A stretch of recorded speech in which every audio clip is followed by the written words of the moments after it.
Hello, my name is Sunil Kumar. आज हम study करने वाले हैं कि टॉप 5 एनआईटीज़ कॉलेज के बारे में, कि जो टॉप 5 एनआईटीज़ कॉलेज हैं वो कौन कौन से टॉप एनआईटीज़ कॉलेज हैं, उनके बारे में हम स्टडी करेंगे और कौन कौन से उनके रैंक हैं उसके बेसिस पर हम डिसाइड करेंगे।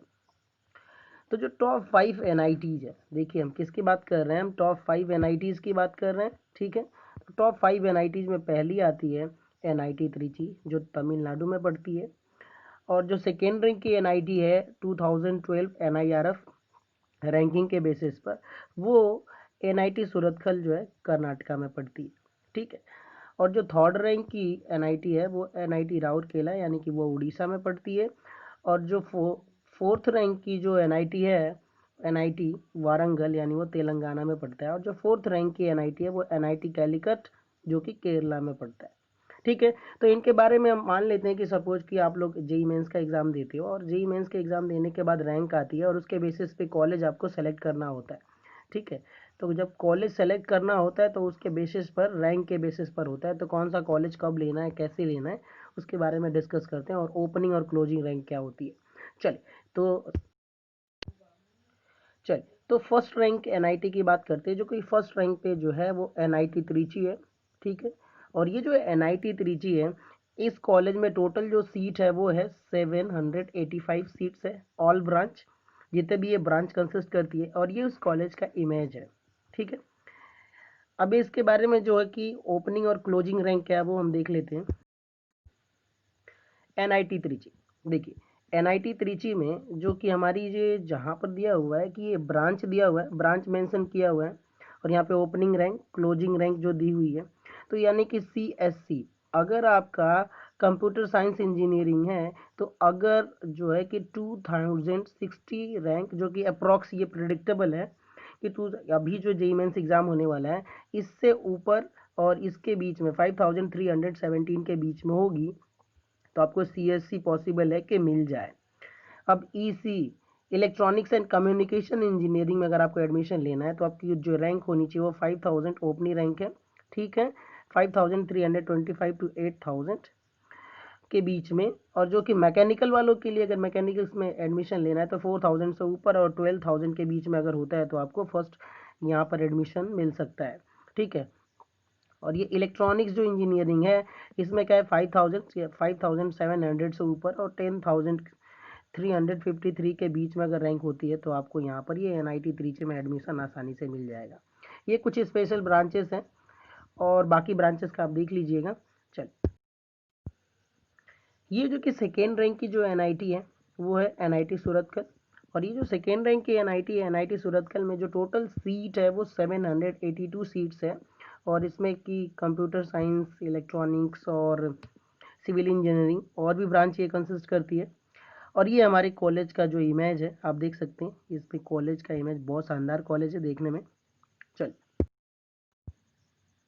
अगर एनआईटी सूरतकल में आपको एडमिशन लेना है, ये सेकेंड रैंक की एनआईटी है, करंटली सेकेंड रैंक की एनआईटी है, तो इसमें क्या है कि अगर स्पेशल ब्रांच जैसे कि computer science, electronics and communication, mechanical engineering और इलेक्ट्रॉनिक्स इलेक्ट्रिकल इंजीनियरिंग में अगर एडमिशन लेना है तो आपकी जो ओपनिंग रैंक होनी चाहिए कंप्यूटर साइंस के लिए 960, यानी कि ये प्रिडिक्टेबल है, एग्जैक्टली नहीं हो सकता है ऐसा, इससे एबव और 3000 के अगर बीच में है तो आपको एडमिशन पॉसिबली है कि मिल सकता है। ठीक है, अगर इलेक्ट्रॉनिक्स एंड कम्युनिकेशन में आपको एडमिशन लेना है तो 3000, 3300 और 5600 के बीच में अगर आपका रैंक है तो आपको पॉसिबली चांसेस है कि आपको एडमिशन मिल जाए एनआईटी सूरतकल में। मैकेनिकल इंजीनियरिंग के लिए 6315 और 11788, यानी कि ये रफली फिगर आइडिया, इसके बीच में अगर आपका रैंक वेरी करता है तो आपको एडमिशन मिलने के चांसेस बहुत ज़्यादा है। और इलेक्ट्रिकल इंजीनियरिंग में 3456 जो कि ये रैंक है ओपनिंग रैंक, और इसके बीच में अगर 600 6800 के बीच में अगर है तो आपको चांसेस हैं कि एडमिशन आसानी से मिल जाए एनआईटी सूरतकल में। थर्ड रैंक की जो एनआईटी है वो एनआईटी राउरकेला है। करंटली बेसिस पर जो एनआईआरएफ जो है उसके रैंकिंग के बेसिस पर जो कि हमारा एनआईटी राउरकेला जो है वो थर्ड रैंक पे है। और ये जो यहाँ पर टोटल सीट है एनआईटी राउरकेला में 747 सीट है कंसिस्टिंग ऑल ब्रांच। और ये इस कॉलेज की इमेज है, आप देख सकते हो बहुत अच्छा कॉलेज दिखने में लग रहा है।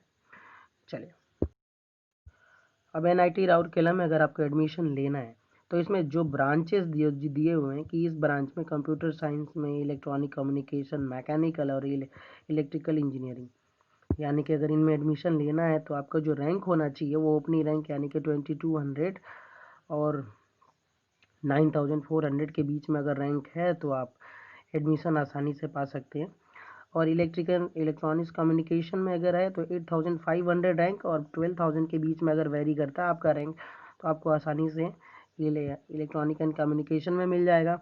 अगर मैकेनिकल के लिए बात करते हैं तो 11662 रैंक और 20000 के अगर बीच में है, रफली फिगर है, एग्जैक्टली नहीं बोल सकते, प्रिडिक्टेड है, तो इसके बीच में अगर होता है तो आपको आसानी से मैकेनिकल मिल जाएगा। और अगर इलेक्ट्रिकल इंजीनियरिंग की बात करते हैं तो 4000 और 19000 के बीच में अगर रैंक आपका वेरी करता है तो आपको आसानी से एनआईटी राउरकेला में एडमिशन मिल जाएगा। चलिए अगले एनआईटी की बात करते हैं। फोर्थ रैंक की जो एनआईटी है, जैसे कि ये फोर्थ रैंक की जो एनआईटी है एनआईटी वारंगल, ठीक है, ये तेलंगाना में पड़ता है। और इसमें जो टोटल सीट है वो है 817 सीट्स है कंसिस्टिंग ऑल ब्रांच। यानी कि ये जो आप देख सकते हैं कॉलेज का जो इमेज है बहुत धांसू कॉलेज दिख रहा है, दिखने में बहुत सही दिख रहा है। चलिए तो हम इसके रैंकिंग के बारे में बात करते हैं, क्लोज कितने रैंक पर ये एडमिशन मिल सकता है इस कॉलेज में। चलिए, तो एक्चुअली यहाँ पर थोड़ी टाइपिंग मिस्टेक हो गई है, एक्चुअली फोर्थ रैंक है, ये थर्ड रैंक नहीं है। जो एनआईटी वारंगल है वो कौन से रैंक की है, फोर्थ रैंक की कॉलेज है, ठीक है। और यहाँ पे जो इसके ब्रांचेस जो हैं, देखिए ओपनिंग रैंक क्या है और क्लोजिंग रैंक क्या है। तो यहाँ पर सबसे इम्पोर्टेंट ये है कि ये जो कंप्यूटर साइंस के लिए जो ओपनिंग रैंक है बहुत कम है, यानी कि अगर 978 से और इतना क्लोज रैंक हाईएस्ट रैंक है और 2342 सीट अगर है रैंक है आपकी तो आपको एडमिशन आसानी से मिल जाएगा एनआईटी वारंगल में। यहाँ पर इलेक्ट्रॉनिक्स कम्युनिकेशन में जो है 19 सीट बता रहा है ओपनिंग। और एक्चुअली यहाँ पे जो मिसिंग हो गई है ये एक्चुअली 4000 से ऊपर है रैंक। हाँ, तो इस अगर इतने रैंक में होता है तो एनआईटी वारंगल आपको मिल सकता है। अगर मैकेनिकल की बात करते हैं आप तो यहाँ पे क्या है 4000 से 4300 से ऊपर और 10000 के बीच में अगर रैंक है तो आपको आसानी से एनआईटी वारंगल मिल जाएगा। और इलेक्ट्रिकल के लिए अगर आपको चाहिए तो 5000 से ऊपर और 8000 के बीच में अगर रैंक वेरी करता है तो आपको आसानी से बीटेक ब्रांच में ये आसानी से एडमिशन मिल जाएगा एनआईटी वारंगल में। चलिए अब हम फिफ्थ रैंक की बात करते हैं। फिफ्थ रैंक की जो एनआईटी कैलिकट है, इस एनआईटी कैलिकट में ये जो केरला में पड़ता है, इसकी जो टोटल सीट है वो बहुत ज़्यादा सीट है, 909 सीट है। और इस कॉलेज का जो इमेज देख रहे हैं आप, इसके बेसिस पर आपको आइडिया लग गया होगा कि कितना अच्छा कॉलेज है। तो इसके बेसिस पे बात करते हैं क्लोजिंग रैंक और ओपनिंग रैंक। ये फिफ्थ रैंक की जो एनआईटी कैलिकट है, ठीक है, इसके जो ब्रांचेस ओपनिंग रैंक क्या और क्लोजिंग रैंक क्या उसके बेसिस पर हम बात करेंगे। यहाँ पे देखिए कंप्यूटर साइंस के लिए अगर 2200 जो रैंक है और 10000 रैंक के बीच में अगर वेरी करता है आपको आसानी से एनआईटी कैलिकट में कंप्यूटर साइंस मिल जाएगा। अगर इलेक्ट्रॉनिक्स कम्युनिकेशन की बात करते हैं तो 8000 और 14000 के बीच में अगर आपका रैंक है तो एनआईटी कैलिकट यानी आपको इलेक्ट्रॉनिक्स कम्युनिकेशन में मिल जाएगा। अगर मैकेनिकल में आपको एडमिशन लेना है तो इसके लिए आपको 10500 से ऊपर और 20000 अप्रॉक्स होगा तो आपको आसानी से एनआईटी कैलिकट में मैकेनिकल इंजीनियरिंग में एडमिशन मिल जाएगा। यहाँ पर जो है इलेक्ट्रिकल में अगर आपको लेना है तो 9000 यानी कि 9700 से ऊपर और 18 यानी कि 19 जो है 1000 अगर रैंक है तो आपको आसानी से एनआईटी कैलिकट मिल जाएगा। ये एक्चुअली एग्जैक्ट प्रेडिक्शन नहीं है, ये रफ फिगर है और इसके बेसिस पर आपको आइडिया लग गया होगा कि टॉप 5 एनआईटी कॉलेज में एडमिशन लेने के लिए कितने मार्क्स चाहिए। यानी कि आपको कम से कम 180 प्लस मार्क रखना पड़ेगा तभी आपको एडमिशन मिल सकता है इन टॉप 5 एनआईटी कॉलेज में। Thank you for watching.